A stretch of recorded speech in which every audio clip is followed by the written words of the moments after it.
Alright, good morning fellas. So today we're doing a sling loading practice. We are going to work on refining our drop zones. And by that I mean we're going to try to pinpoint in a very small area where we're going to put these loads. It's definitely not easy. Requires a lot of patience. And then midway through we're going to drop about 6 loads. About midway through we're going to stop and get some gas. We got a little setup, refueler setup waiting on us. Alright, so here we are. We're going to call up the comms menu and we're going to hit the F6. Let me stabilize here a bit. Alright, so, and then we're going to drop number 2. That's that one. Let's work our way over to it. I got Pacheco in the back as my crew chief. He's going to guide me in. Alright, Pacheco, where you be? There you go. Alright. Alright. Oh, we got you. Alright. Now I can tell when it... There we go. Alright, let's take a look. Yep. So, if you've joined my sling loads before, you'll know that the Huey, or you've heard me mention that the Huey does not have a way of looking down underneath the aircraft to see what the load's doing. So I have to rely on Pacheco a lot, my crew chief, to guide me in. But he only tells me how high I am off the ground. He doesn't say go left or go right or anything like that. So if I'm trying to be very precise in where I'm going to drop this load, I need to be able to see it. So what I do is I take my F4 camera. I think it's called object mounted on aircraft or something. It's the F4. So I've assigned it to my USB button right here on my collective right here. So when I click it, I see that. Well, I had to position the camera so that I would see that shot. And I use the S, D, W, and the Q and the E buttons to move that camera around so I can get that view. And you can play with that view however you want. But that's the only way I can see what my cargo is going to be doing underneath. So we're going to put it down in this little patch right here. So let me work my way over. And if I'm going to drop a load or do some sling load and it's in an open area like this, I'm going to try to go with the shortest cable I can. And in this case, shortest cable that what I'm using today is a 16 or a 15 meter cable. I think it's about 30 feet. So I'm going to, maybe it's a 10 meter, I don't know. All right, so as you can see, he's talking to me, telling me how high I am, but he's not really telling me. All right, there we go. And there's that package. Well done. All right, let's go grab another. Now, I am flying way low on fuel. Got less than 200 pounds of fuel on this aircraft. So I, at some point, gonna have to make a pit stop to get some gas. So we'll do one more load here, and then we'll stop and get some gas. And that will be exciting. Shit. All right, so I gotta pick another one. All right, multitasking like a son of a gun. A lot of muscle memory here. Let's do 4. There we go. Lots of muscle memory. Alright. Way high. Woo. I drifted way too high on this booger. Alright, we're gonna come down.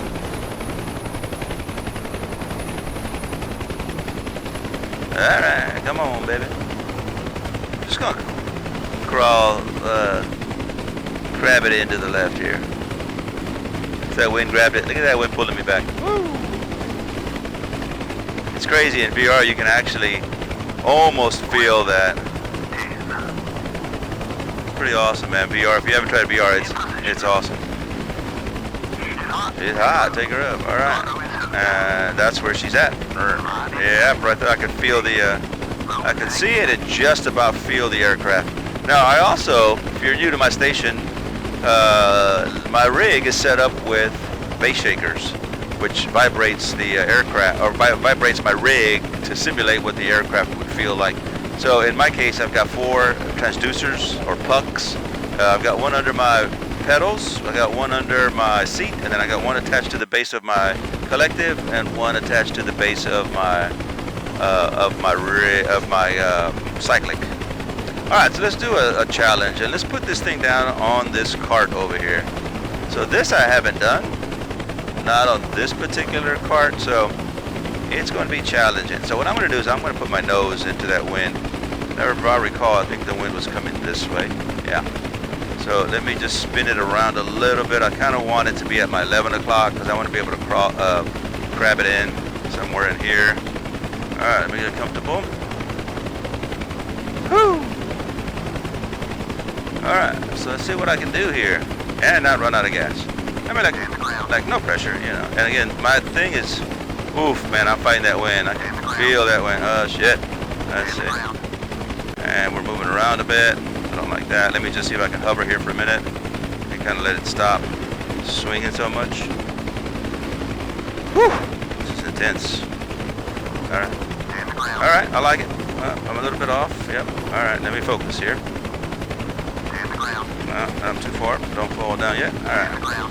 Yeah, you gotta know your. All right, I'm liking this. Oh, stay on there, baby. Ah, dang, it fell off. Hey, that was a nice try, though. All right, at least hit it. All right, let's go get some gas. Wow. That was exciting. All right, so we're gonna run over here and get some gas. Pull up to this refueler we have over here. So about midway through my Air Force career, I was a POL troop, so I refueled the aircraft. And then I eventually cross-trained to be a photographer. So, in my early years in the Air Force, I did exactly this, but in reverse. I refueled these things. And of course, it never happened like what I'm about to do, but usually actually every time the aircraft was already there, it was not on, we'd pull up, and then we'd pump the gas, and then we'd leave, and then they'd take off. But in this case, we're just gonna fly it in. What the hell? And I'm sure this probably happens at some locations, but not the bases or Air Force that I was in. It's not very safe, I wouldn't think. All right, so there's my refueler. I'm gonna drop it right down. Yeah. All right, so I am going to take a break. I'm gonna switch off. Actually, I'll just walk through it with you. I'm gonna go radio, and then I'm gonna say ground crew. And then I'm going to say rearm and refuel. And then we're going to fuel. Let's get some. I don't need that much. Go 15. I just need 25%. Screw it. And then we're going to say okay. Request refueling. There we go. We're going to refuel. Request rearming. Nope, I don't rearm and refueling. So there's the. All right. He's not going to be able. I think he's saying he's not able to comply because I don't have any pods for the refueling or for the munitions. But I did get some gas. As you can see, my gauge did. Oh, there it goes. You can see my gauge is going up. So they are giving me some gas. There we have it. All right, guys, let's get back to it with the shit. All right, guys, thank you very much. All right, everybody stand clear. Here we go. So now I got enough gas to carry on. I'm going to kind of just drift this way so I don't take anybody out with me. All right, let's get back to work. So that's how you would do refueling. And of course, in the real world, again, it takes a lot longer than that. So, as I was saying, at some point, cross-trained into being a photographer. And that was the best thing I'd ever done. I was a photographer as a civilian since I was like 16, so it's kind of all I knew. It was a no-brainer. All right, so here we are coming up way too fast. We're going to select some cargo. There we go. We're super stroking it in.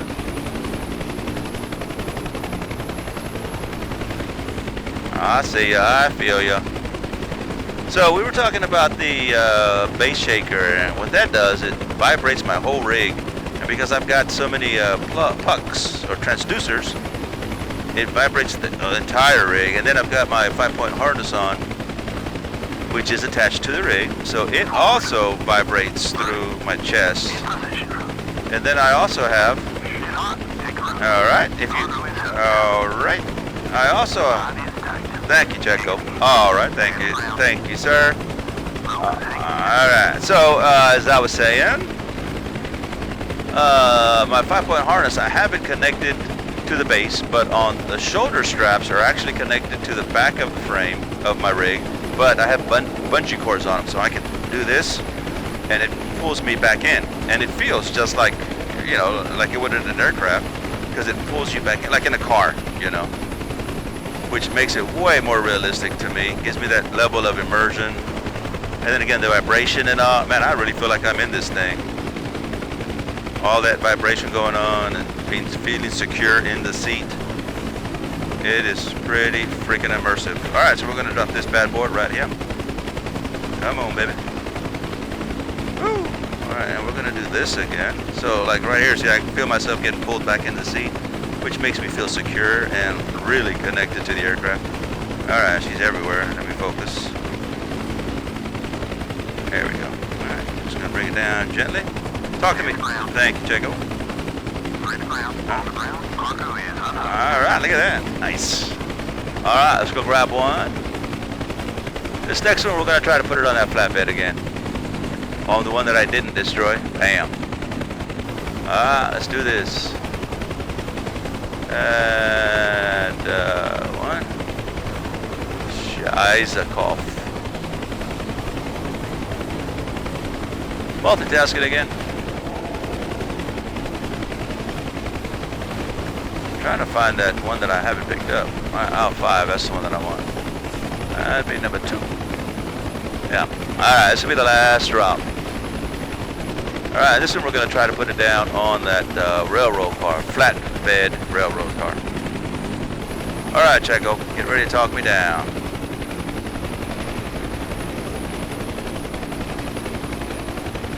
Grabbing it, woo! That was quick. There we go. What we got down there fast, huh, Checo? Don't be as scared. Hey, don't be as scared.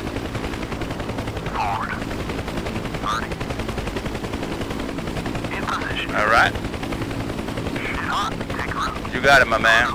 There you go, watch. It's going to be right there. Yep, I can see it, and I can just about feel it when that line gets tight. It's pretty awesome. It's immersive as hell, man. Do VR. I know a lot of you guys are like, oh no, flat screen's the way to go, and all that. And which is, if that's your thing, that's great. But man, if you can do it in VR, holy cow, it is a complete different game. Or flight sim. My bad for calling it a game. For those diehards like me. This ain't no game, man. This is as real as it can get, not being in one. Alright, so we're going to focus and drop this bad boy right there. I'm using my F4 camera to show me that shot as the pilot. Oh, this is going to be, oh shit, that was confusing. Oh man, see the problem with this one, let me turn it around, is I can't, it's so small underneath me. Oh, alright Checo, let's start this over. Let me spin it. Come on baby, spin. Spin, that wins. I got my left rudder all the way in, not wanting to spin, so I've got to spin it with the cyclic. There we go. So as I was saying, it's so short, or not very long, that I can't see underneath. I mean, it's completely gone visually in my cockpit, so I'm going to do it this way so that I can use that other flatbed as my guide. Alright, I know this thing's got a rail on it, so... Oh, shit. Nope, not ready yet, Checo. Man, my buttons. Well, I must say, I went out last night, had some drinks, and obviously I didn't sleep it off yet. And I'm still not getting motion sickness. Alright, let me focus. Alright. So it's not moving very much on me. I just gotta line up right about there. Damn, I missed that one too. Yeah, I knew it. Well, you know, obviously it takes practice, but hey man, that's a good challenge. So if you're into Sling loading, that's a good challenge. Alright guys, that's it for me. I'm gonna go park this bad boy and then go back to bed for a while. Alright, so you have an awesome day. I hope you've enjoyed it. Leave your comments if you're into Sling loading, or you got a particular thing that you like to do, or like to a different procedure on how you Sling load. Maybe your setup on camera positions, things like that. Share it, man. It's good for the community to everybody know that there's a whole shit ton of different options and ways to do things. So you guys run off, have an awesome day. Like, share, subscribe if you haven't already. And if you like what you're seeing and you want to help support the channel, obviously buy me a beer or I guess not a beer, a cup of coffee. There's a link in the down in the descriptions. All right, fellas, y'all have an awesome, awesome day. See you guys. Watch me put this thing down right on that line. Let's see if I can do it. And bam. Ooh, that was a little rough. All right, guys, we'll see you later.